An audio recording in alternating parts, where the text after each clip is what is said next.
I'm Kostas Mallios. I'm really glad to be here. It's been said before, but I think everyone really needs to give this man a big applause for what he's doing for the community. And I think this is the first event of its kind, and I'm looking forward to next year's and the year after, because I think the movement has begun. So I'm going to talk to you about innovation. And innovation is sort of this interesting but empty word. People don't really know how to quite define it. They're not quite sure what it's for. Is it for branding? Is it for marketing? Is it about ROI? Is it about earnings per share? Is it about revenue? Is it about recruitment? Is it about the future of the company?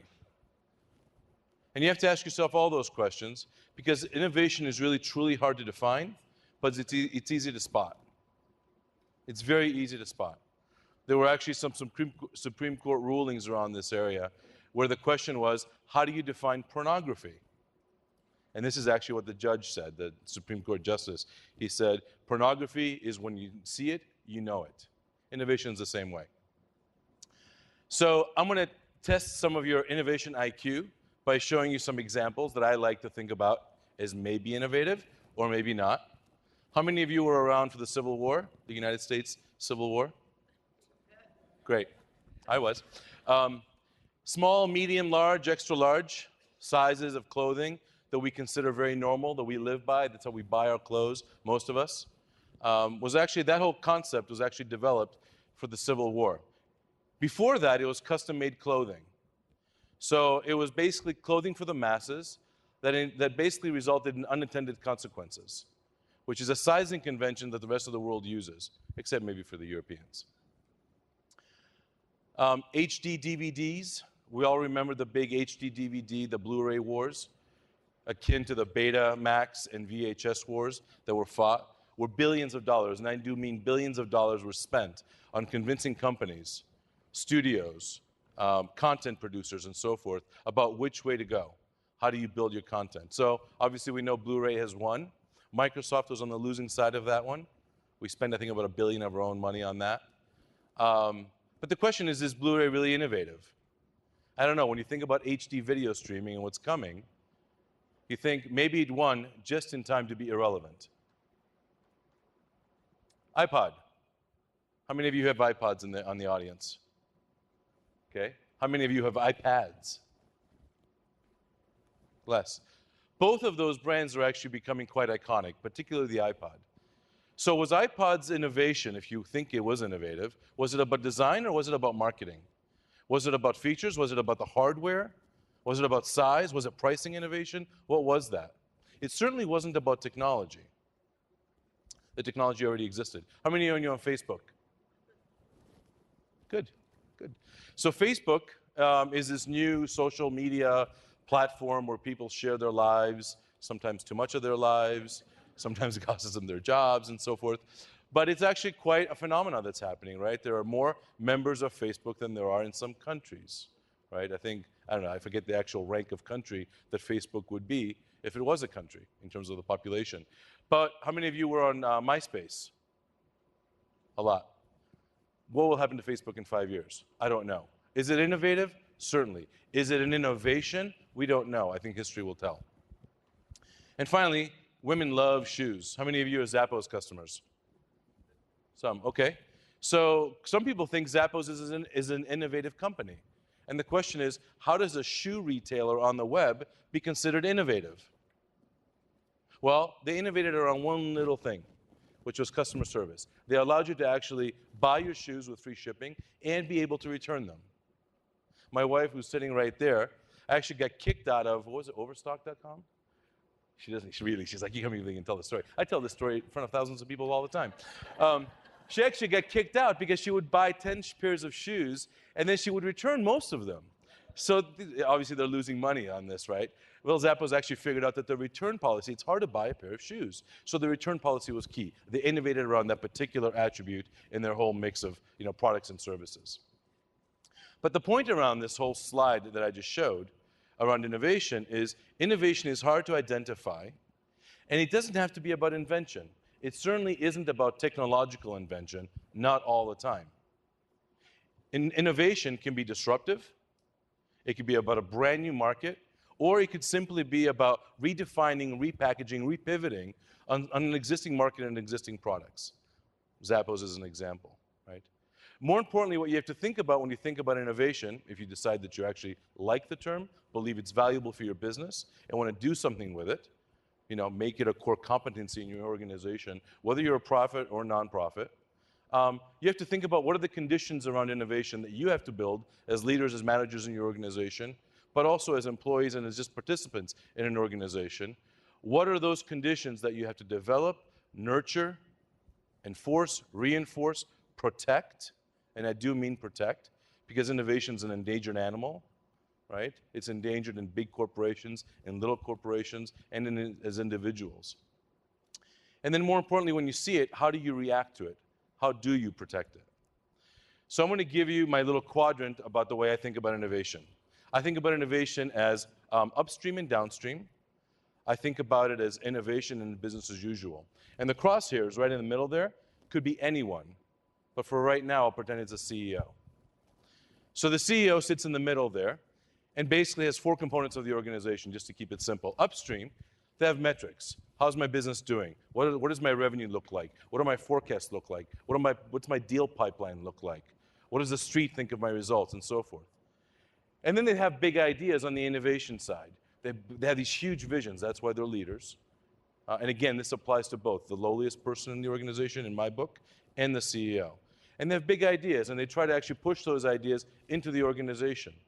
And then when you look into sort of the downstream from them, they try to actually get people to develop these ideas and turn them into products, turn them into innovations for their company, so that the company can continue to do better and have a bigger standing, bigger customer base, higher revenues, whatever their goals might be. And then there's that little efficiency bucket, which right now looks like it's about 1/4, but it's actually about 2/3 of the organization. That efficiency bucket is actually about running the business. It's about driving out costs. It's about increasing efficiency in production. It's about lower material costs. It's about just all kinds of innovation that happens on the day-to-day business as usual running of a company. And that, I think, in some ways, is the core of innovation and the threat for innovation. It's the core of innovation because it allows the company to invest. It produces the profits. It produces the revenue. It produces the great products. And those people feel really good because they have the P and the L, and a lot of times they produce the P, the profit.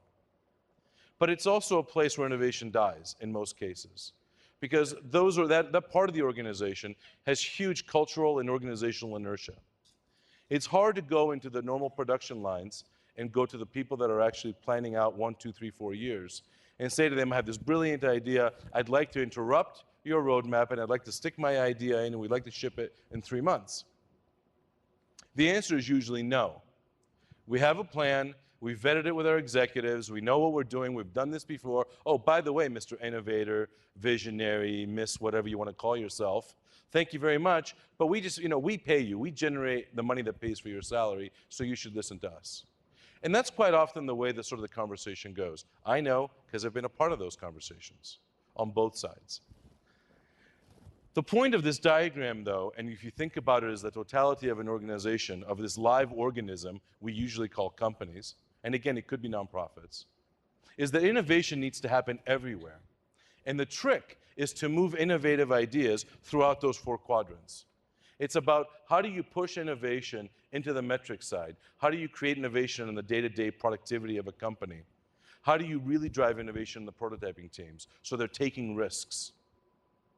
So they're dreaming really, really big. How do you make sure the big idea actually crosses diagonally into the day-to-day operation and actually changes the culture? Innovation is about transforming your culture. It's really not about coming up with big ideas and having some kind of panacea to save your company or how you grow the company. It's a cultural change. Innovation has to be instilled in everyone because everyone is involved in how we do things. And that's what makes it really, really hard, because innovation is about people. Let me talk to you a little bit about what Microsoft does, and I promise I only have 1 slide on this.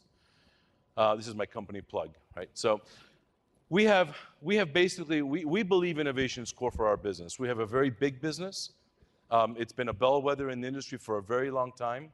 We used to, up to a few years ago, generate a new Google every year in terms of the amount of revenue we increase year over year. So growing a business the size of ours at 60, 65 billion a year is actually quite hard, because that means you have to generate 5, 6, 7, $8 billion a year in revenues to do that. So when you think about that, we said we really need an innovation pipeline, and how do we do that? Well, we actually spend about $9 billion in R&D every year. Now lately, I've been feeling really bad about that number, because for that kind of money, we better be doing a better job. And we're trying, we really are. So we have research, and the research organizations actually think about basic conceptual research. I mean, they do the most fundamental academic exercises that you can possibly imagine. In fact, they basically do whatever they want. We hire these really, really smart people. We give them great office space. We give them an amazing amount of resources, and we completely are hands off.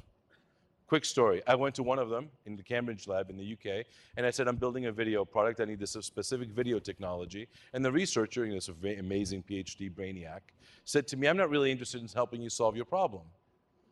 And I said, but I'm building this business. I'm a senior guy. I really need your help. I need to ship in 6 months. Do you mind?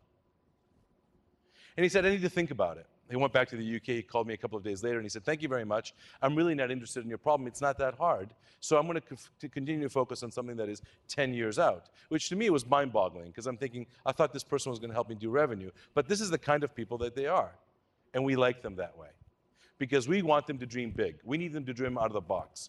We don't want them to be curtailed with my challenge of shipping something in 6 months or 6 years. We want them to literally be out there 5 to 10 years. They are the future of our company. Coming in closer in the time horizon, we have labs, and I used to run one of these up until about a year ago, actually the Rich Media Labs, that's still up there. We have labs, we construct them and destruct them as the company strategy requires. In other words, if we have a focus area, for example, we need to go into search, we formed search labs. We needed to get more aggressive in our office business, we formed office labs. And sometimes the labs come down. In my case, the Rich Media Lab was basically absorbed by the broader organization and Office and Windows and Bing and so forth, and now it's gone. It's served its purpose. And I think that model actually works quite well. And what they do is they take the basic research that is developed by Microsoft Research, and they actually bring it into the labs and do a tremendous amount of rapid-fire prototyping. And they do it in a way that it's production code. Production code so that they can literally hand it off to the product teams, and the product teams can work on it for 2 to 3 years and then ship it, either in an existing product line as an augmented product or feature, or a brand new product in a brand new product line. And that's fundamentally how we work. And if you think about the fact that you're moving $9 billion of R&D through this pipe, it's complicated, you're still dealing with people, and innovation is still hard. So through my experience of running a research organization and a product team and having done a bunch of other things around the company, I've basically come up with about 10 rules for innovation. And these are sort of my practical rules. Now, they may not sound very hoity-toity. They may sound simple, and it's because they are. But I think innovation dies in the most simple ways. Great ideas are squashed, they're snuffed out because of really simple reasons. It's not as complicated, although because you have humans interacting with each other, it gets complicated. Number one, you need alignment. You're not going to do innovation in a company unless you have both a buy-off from the people that will receive and the people that will inspire you, right? You can't manage an innovation project unless you have both. I call it landing. So I often tell people, and I work with a lot of labs right now across the company, and I say, you're like a little Piper jet or Piper airplane, and you have an aircraft carrier that's moving. You need to figure out when you're going to land, if they're going to let you land, and what it's going to feel like when you're there. If you can't figure that stuff out, you may never land the project, and it will die. It will dry on the floor of the lab, the prototyping team. You have to have the right team, and that goes without saying. But my fundamental thing that I've found to be the most true for me is saying more yes than no. Saying no to people, as Peter said earlier, for example, well, we can't do this, we can't do that, we can't do this, we can't do that. Saying no actually perpetuates the status quo. If you think about it, by saying no and declining ideas that might seem even heretic, you basically don't advance, you don't move, you don't cause change. Innovation requires change, it requires risk. There are no guarantees. Failure is a required thing that happens as a result of innovation. So you have to say yes. And I often used to have to catch myself when people would bring me ideas that I thought weren't very good or were sort of, not well thought out. I'd catch myself and I'd say, no, stop. Say yes for a while. Dive into it. Understand it. Because I can't possibly understand everything that's around me or even, a lot of the great ideas that are brought before me. So it's about taking the time to really understand and hopefully say more yeses than nos. And you could read the rest of the list. I'm not going to go through this for you. The last one is actually also very important because of the human dimension. If you really want an innovative culture, you better be ready to reward failure. And if you don't want to reward failure because you think it's the wrong reinforcement, we should have a longer conversation. I can give you countless examples. But every time someone fails, it means they won't make that same mistake again. So if you fire someone because they're failing, if you think they have the capacity to learn, keep them in the organization because they're actually going to get better and better and better as they go along, right? So I'm getting toward the end of my presentation, and I want to leave you with an observation. So these are very, very famous people. We'll start with the famous Greek, of course, top left. And we'll end with the guys at Google that are doing a fantastic job. And I'll even give a kudo to my boss, ex-boss, Bill. Every one of these gentlemen, and there's a lady in there as well, or there was a lady in there. Marie Claire. Every one of these people did all their innovative work in their 20s. I think Marie was the latest when she was 32, when she was doing some of the DNA work. But every single one of these people did their best work, their most amazing scientific discoveries, the best innovative thinking when they were in their 20s. And there's a direct link between age and creativity for most of us. There are obviously exceptions. And it has to do a lot with risk, the ability and the capacity to take on risk. So I'm too old to be an innovator. I'm 42, in case you're wondering. But I'm too old. Why? Because I have children, I have a mortgage, I have a wife, I have responsibilities. I simply can't take the kind of risk that I used to take when I was 19 or 20. When I was 19 or 20, there was nothing I wouldn't try, there was nothing I wouldn't do. Think to yourselves, particularly if you're my age or older, and think about what that means for your organizations in an innovative culture. What it means is, as an older person and getting older, I have a responsibility to look at the younger person that comes to me with this wild-eyed idea and nurture it. That's my job. I have to nurture that with experience that I've built, hopefully telling them, him or her, these are the mistakes, these might be the pitfalls, let me help you out, let me mentor you, and give of my time, because that could be the next person on that slide. I am now in control of resources. My company trusts me with resources. They trust my judgment. But I'm not the innovator. Yeah, I've done some great things along the way. I may even do some more great things. But the message here for everyone is nurture the youth. Nurture the young people, the smart, crazy-eyed people that say, it is possible. We can do this. It's really, really important. I mentioned earlier I was in Greece last month, and I met literally, I think, with a couple hundred young people. And then I met with older people. And it's funny. The older people were the people in CEO positions. The older people were people that were controlling all the resources. And it's important to make the linkage, to tell this old people like me, you need to provide the resources, you need to provide the encouragement, you need to provide, the capital, you need to let them go and play in the box. And if you don't do that, not much happens. Because there's the link between risk and age. There's a risk between creativity and age. It's just scientifically fact. So what does this all mean? Fundamentally, you have to experiment if you want to really be an innovative company, culture, or you want to innovate for yourself. As an individual, you can practice innovation on yourself. And you have to try things. If you don't try things, you won't really get anywhere. It's just a matter of fact. It's just the way it is. So these are some of the thoughts I want to leave you with. Commit. It's like doing anything in life. Unless you fully commit to the point where it will hurt, change won't happen. Failing fast, because that means you keep trying. And if you fail and you sort of say it didn't work, no, you keep trying. You try again, you try again. You get your friends to help you, your family to support you. You build an ecosystem that will actually help you do this. And you be honest, you accept serendipity, because innovation, you don't know where you end up with innovation. You may end up in a completely unexpected place, and you better be ready to accept it, not as, boy, that's not where I intended, it must be wrong. Maybe that's exactly where you needed to be. And finally, be critical and adapt. I think about Greece, and we spoke a lot about Greece today, and the linkages to some of this in Greece. And the problem with Greece is it's all about the status quo. What I see in Greece is a bunch of older people that have made a lot of money that just want to hold on to it. What I also see in Greece is a lot of old people and young people that want change. Those two forces have to come together because they all have a role to play in bringing innovation to Greece. We all have a role to play within our own organizations and for ourselves in recreating ourselves and defining who we are. Thank you.